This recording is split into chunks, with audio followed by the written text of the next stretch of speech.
Hello, VoiceBot Nation. This is Brett Kinsella, host of the VoiceBot podcast. Today, we'll be delving into the latest data on voice shopping. This is shopping using voice assistants and other voice interactive technologies.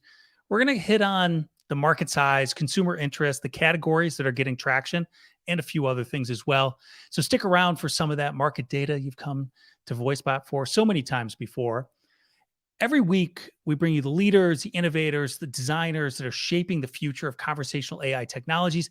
And sometimes we go deep on the data. And that is what I have for you today. No guests, just me reviewing some of the latest data from VoiceBot's Voice Shopping Consumer Adoption Report for 2021. We just published that a couple of weeks ago. We're also going to tell you what it means for the industry. So I'm going to follow this up with an episode about healthcare voice assistant adoption, which has seen big changes over the past 2 years. So look for that coming up in the next few days. Today, we're going to focus on voice commerce, which many people believe will be the magic elixir that truly drives monetization into the voice sector. Everything you're seeing today, everything that we're talking about today, comes from reports that you can access at research.voicebot.ai. That's research.voicebot.ai. That's our research site. You probably go to voicebot.ai for news and for a lot of data as well in article format. But our reports, you can find those at research.voicebot.ai. There's an executive summary of the voice shopping report and the full report, which includes 40 pages of analysis and 32 charts. So let's get started. First, I think we need to start with some definitions, and I've got some visual aids for us. So what I'm going to do here is I'm going to bring that up. And for those of you who are listening, I'm going to walk you through this. But for those of you who are watching this on YouTube, you'll be able to see that. And so I just want to let everybody know that if you are listening, there's also a YouTube version of this that you can check out. Okay, so the first thing we want to talk about is this concept of definition. So we're talking about voice shopping and not voice commerce. So commerce is traditionally thought of as the transaction, right? The purchase itself. So, however, there's several steps that consumers go through before they get to the purchase. We talk about discovery, we talk about consideration steps. We'll get into this a little bit more. But one of the things that we want to look at is not just whether voice could be used to consummate a transaction. It surely can, but how else is it being used? And in fact, what we found was those other areas are probably a lot more powerful, which we'll get into. So the first thing I want to point out to you is a little bit of data. So the first data point, which I thought was interesting, we did this report, a very similar version of this report, asked many of the same questions in 2018. So it's been 3 years. And so we actually have some interesting trend data to look at. Now, just to level set you here, both of these surveys had over 1,000 adults in the US, and they were representative based on age, income, and gender. So just so you guys know that these are national consumer surveys that are based on the layout and cohorts that we have them today in the averages for the US. Okay, so the first thing I want to talk about is this consumer interest in voice shopping. So what you're going to see here on the top, for those of you who are watching, but for everybody else, I'll just tell you through this: likely or have used voice shopping. So they're in the 2018, they were likely to use voice shopping if they had the opportunity to do so, or they'd already used it. So that was just 11.6% in 2018. It's grown by 2.5 times to 27.2%. Now, this isn't just people who have used it. This is people who have used it or who are inclined to use it. So that's the thing that I want to point out to you today. But it went from 11.6% to 27.2%. So that's about 2.5 times growth. And, the interesting thing is the people who are unlikely to use it, they've not used it and they're unlikely to use it, was about 62% in 2018. It's about 63% in 2021. Given survey sampling, we'll consider that about level. It hasn't really changed. The change in the people who are interested came completely from the don't know category. In 2018, there were a lot of people who had never considered this. That was 26.2% in 2018. As of 2021, that number was just 9.4%. So what we see is that the people who have either used it, that hadn't used it in 2018, or who are likely to use it now that are favorably disposed to it, those all came from the don't know category. So we have this unlikely category, which seems to be holding firm. They weren't interested before, they're not interested now. But of the people who were open-minded but didn't know about it, a significant portion of them, in fact, almost a third of those actually switched over into that either used or likely category. So that's the first thing I wanted to talk about, just like sentiment, right? Wanted to have this idea of what people care about and what they would like to do. All right. So the next thing we want to talk about is how many people are using this. So in the US, 17.5% of US adults have used voice to shop. Okay, what does that mean? So they've actually used a voice assistant like Alexa or Google Assistant. Maybe they've used a custom application inside of a mobile retail app, but they say that they've used voice to shop in some way. And that's a significant rise from 2 years ago. So, excuse me, 3 years ago. In 2018, that figure was only 8.2%. So it's a little more than doubled in terms of US adults. They're now 17.5% have used voice shopping in some way. Let's talk about hard numbers. So, what does that translate into? Because a lot of people think about 330 plus million people in the US. Well, that includes children. And so we only look at 18 and up, so only adults. So we're talking about a population right now of about 259 million US adults, and 45.2 million US adults have used voice shopping in some way. And that's 2021 numbers. In 2018, that was 20.5 million. So 20.5 to 45.2, it's more than doubled. That translates into about 120% growth. So that's a really favorable trend for the industry, I think, and pretty much any mark that you would consider. Now, the question is, what are they buying? Well, the product categories that are top the list are these ideas that I think of as everyday household items. So you'll see on the top, we have groceries. At about 40% of voice shoppers have used voice at least once to buy groceries, and 37.6% have used them for everyday household items. But I consider these both to be part of a similar type of category. They're very different if you're a retail grocer versus another type of retailer. But these are consumables that everyday consumers have to access on a regular basis. And they're things that require repeat purchases. So we've got that 40% for groceries. We've got 37.6% for what we call everyday household items. In third place is apparel. So apparel might surprise people a little bit. It wasn't something that I actually had thought of. It was fairly high actually in 2018 too. It surprised me both years. But you have to start thinking about what does it mean for apparel. So I started out at the top, this idea that we had discovery, we had consideration, and we had purchase. From an apparel standpoint, think about this idea that you have size and assortment, you have different brand names you're trying to find. The voice search is a very powerful tool in that way. So when you think about the entire voice shopping cycle for apparel, it's actually one of the more powerful tools that you can have, and is a significant step up over a lot of the visual interfaces where you have to do thumb typing or something else in order to get to what you want. And even then, it's hard. You have to refine the search and all these things, which is really easy to do with voice. The other thing about apparel that I think we often overlook is there's a lot of apparel items that are staples in our wardrobe, which we buy more than once, right? So we have this other opportunity to do reorders for apparel. So that's another thing that I wanted to point out. Now down below that, so we've got 40% for groceries, 37% everyday household items, 32% for apparel. Below that, we've got consumer electronics and entertainment. And those come in at 23%, 18% respectively. Okay, so consumer electronics, probably not that surprising. And particularly if people are using Alexa or Google, these are some of the things that they can buy other devices, smart home devices, smart speakers, those types of things. But the other thing about consumer electronics is they tend to have a lot of features. And so this is also something where you might need additional information about features. The search function is very good for that. Also price discovery. So if you think about all the different options you have with consumer electronics, sometimes they are widely different in terms of pricing. And so that's a really good tool there. The last one, entertainment, music, movies. One of the things that I think we've said at VoiceBot very consistently, at least since 2018, probably 2017, but I think at least since 2018, is that voice and media are the perfect complement. There are certain aspects of entertainment and music that are significantly enhanced if you can use voice to pull up whatever it is media that you want to consume. And so that's an area that we see as in the top 5 and growing. We expect that to be a significant benefit going forward. Okay, so that's what people buy. The next thing I wanted to just touch on really quickly is where consumers prefer to shop, because we have this idea of voice shopping and we just assume it's all digital, and it is digital in that, but there's some other aspects that we should think about. Where in digital are they doing it? For example, are they doing it on a website? Are they doing it in a mobile app? Are they doing it through a smart speaker or a smart display, right?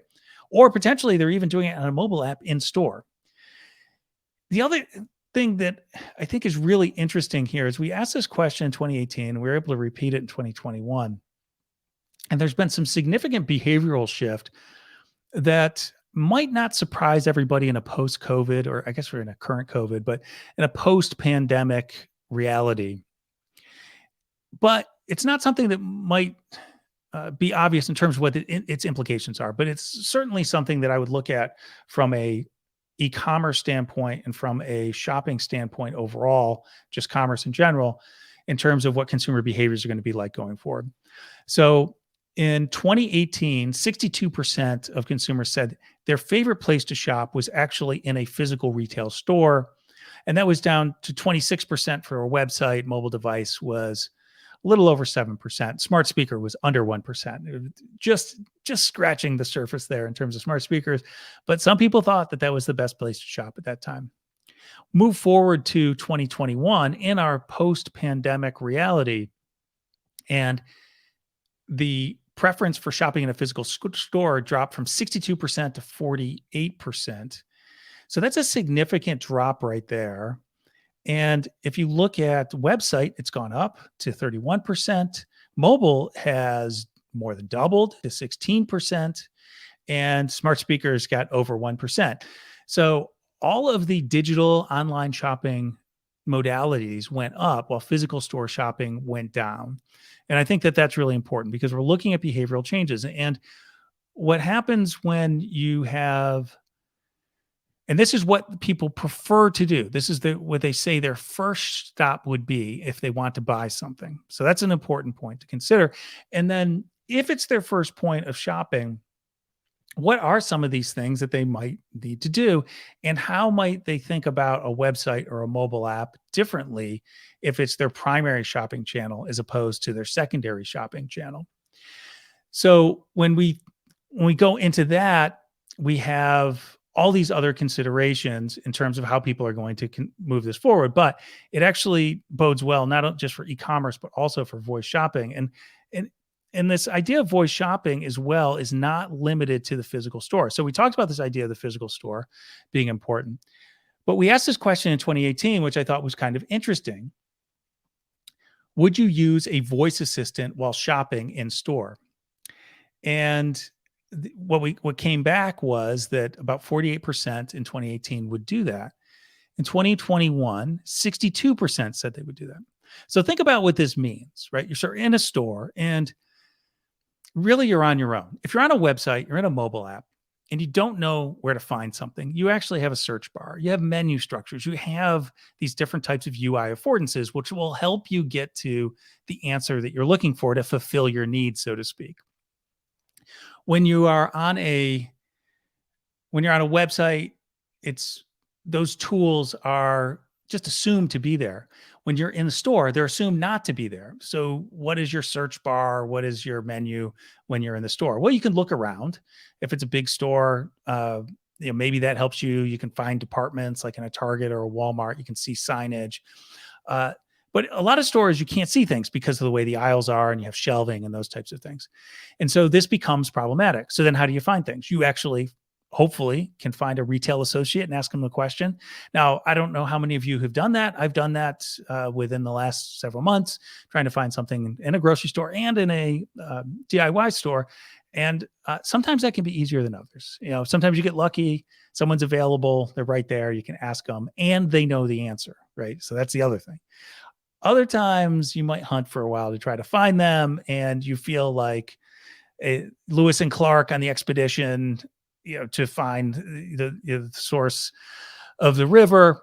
And it can be really frustrating. And so it's not surprising to me actually that people have started to think, oh, if I had a mobile app that would tell me, or if I had a voice assistant in a mobile tab, even better, or I could just ask a cool question like I do when I'm on the website, and it'll tell me where in the store to go, that would be actually meaningful to me. So what this represents is a 31% rise in consumer interest. We've seen actually Amazon talk about this a couple of years ago, how they're going to enable Alexa to help you find things in Whole Food stores. I need to follow up with them on that because they announced this 2 years ago and then we haven't heard anything of it. I presume during the pandemic, it wasn't the most important thing. Grocery stores had particular burdens on them as well as e-commerce organizations. But this is something that we haven't heard anything about recently. I do believe that it will be something that that can be a differentiator for a lot of retailers, particularly the larger stores that have a lot of items and assortment, just to be able to help that consumer get to where they want to faster. They can even route them past things where they want them to see impulse buys. It doesn't really matter. The idea is you get them the answer they need so they can fill their needs. So they're not hunting for a sales associate or walking out the door to another store to try to find it where they think they might be able to find it a little bit quicker. So that's something to keep an eye on. So we have this idea of voice on mobile and smart speakers and the web, but we also have this idea of voice assistants in store being that shopper assistant. And that's something that really nobody has cracked yet. And it's open there for people to do. So to come back to our original point that I started with, I just want to flesh that out a little bit more. We talk about that voice shopping life cycle, and then we'll wrap this up with a couple of key takeaways.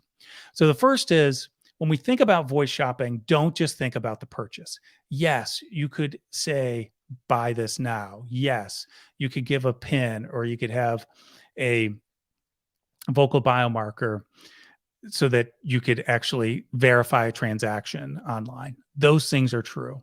But if we look at that purchase, voice is convenient. It's especially convenient when multitasking. So if you need to purchase, like when you're driving, you need to buy something, you want to pre-order or something like that, that's great.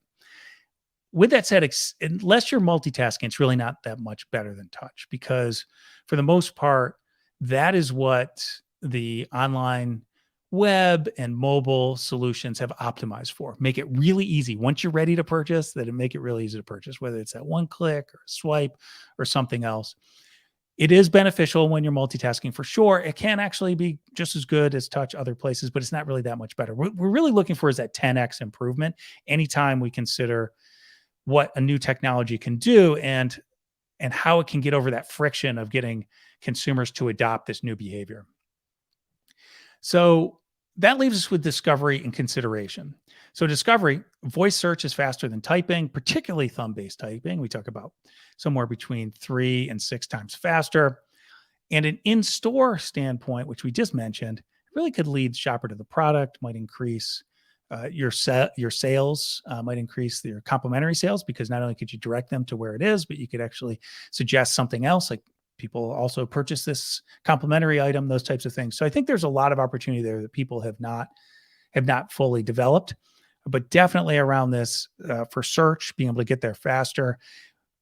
I was just having a conversation with someone this past week who's writing a book on this space. And one of the things that I talked about is the e-commerce UI, actually the visual UI that we have for interaction with digital products has not evolved very much in the last 6 years. We've really gotten to a point where it's asymptotic, as we would say. We're fighting really hard for that 1%, 2%, 3% improvement by moving a button location, changing the color. It's not to say that these things aren't important. They absolutely are. But it's very different from what we were seeing, 10 or 15 years ago when we were really starting to learn this new shopping modality or this new digital interaction modality and how we could get these really significant changes, like this idea of being able to swipe to purchase or something like that, or swipe to be able to look through a catalog items when you're on mobile. That was like a significant advance to trying to use like the link-based model, which people were using on websites. So when we think about discovery, it hasn't changed that much. we have search bars. A lot of the e-commerce companies think they've optimized and there's no better way. But actually, this is a time when you should be thinking about how you can use something like voice and other AI technologies to significantly improve what you're doing today. The other thing is the consideration cycle. So comparing products and pricing, this is really important. And particularly, we have this idea of shopping with a voice assistant in store. Like everybody's done that, right? This showrooming, you go into a big box retailer, like say an electronics retailer, you see something that you would like to purchase, and you're like, geez, is this really a good deal? Should I look at it? And they'll even have a sign there that will say, we will match the best deal you can find, right? So then you have to actually do some price discovery on the phone. It would be much easier if you had an assistant that was helping you through that. And maybe that assistant helped you before you went to the store to pick it up, or helped you just online and took you to the right place where you could purchase, or actually just purchased it for you before you even asked it to. So that's a whole nother point, which I'll try to get to in our closing.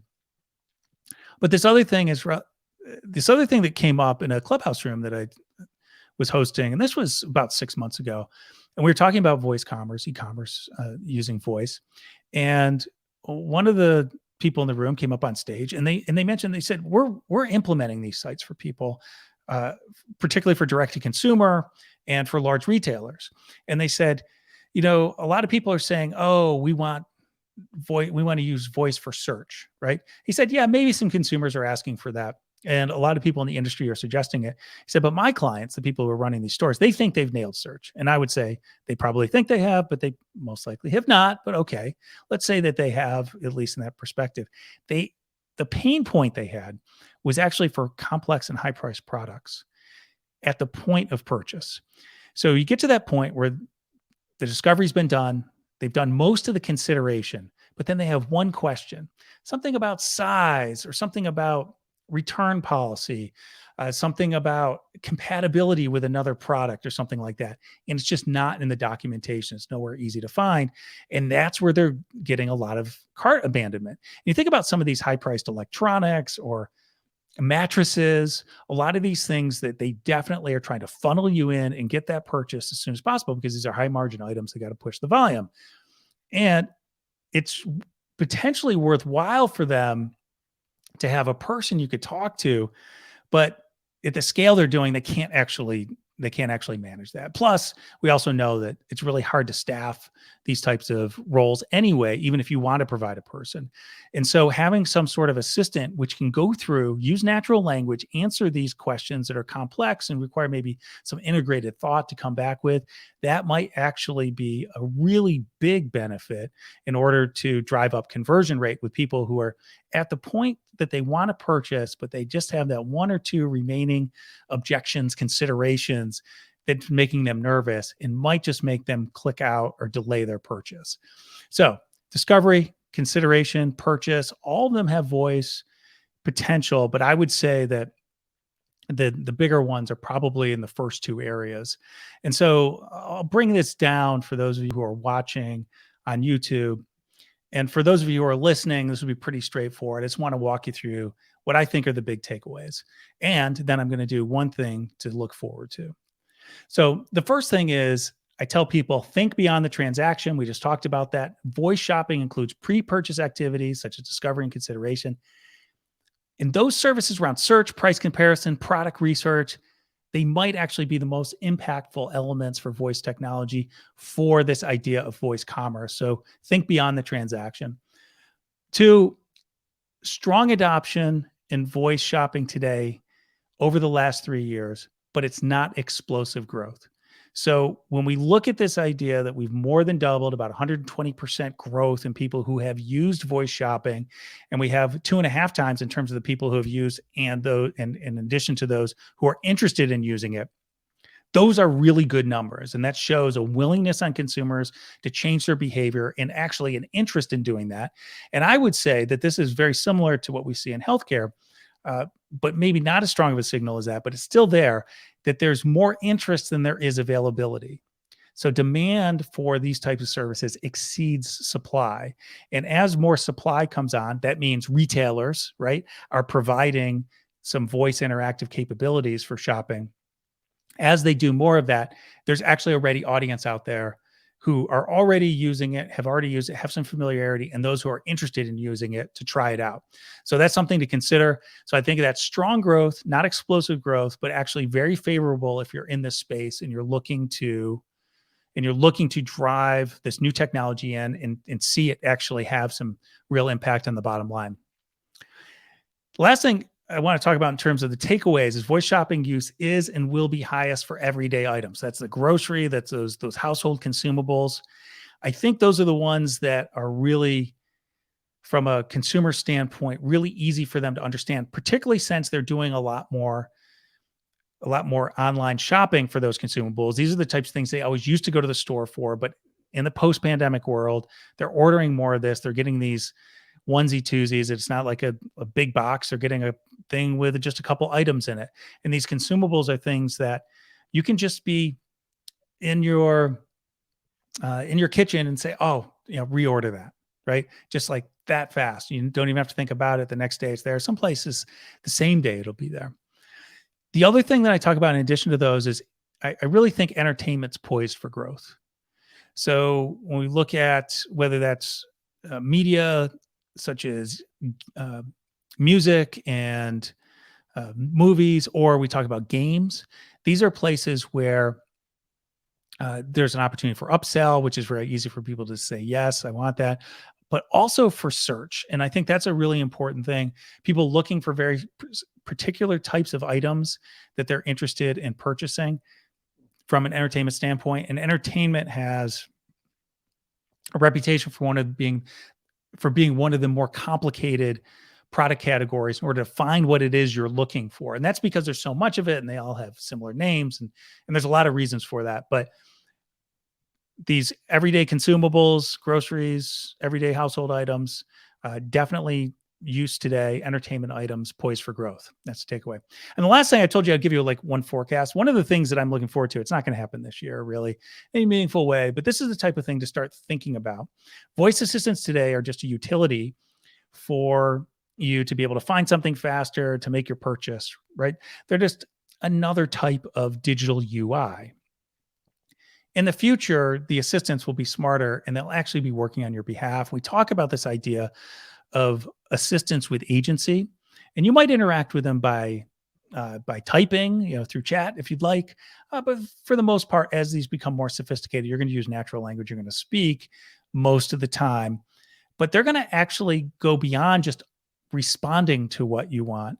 You're going to give them general parameters around what it is that helps you live your life in a way that's more convenient for you. And they're going to reorder things before you even ask for them. They're going to see something that might be of interest to you, and maybe they'll just order it, or maybe they'll send you a message and saying, this is something you might want to consider.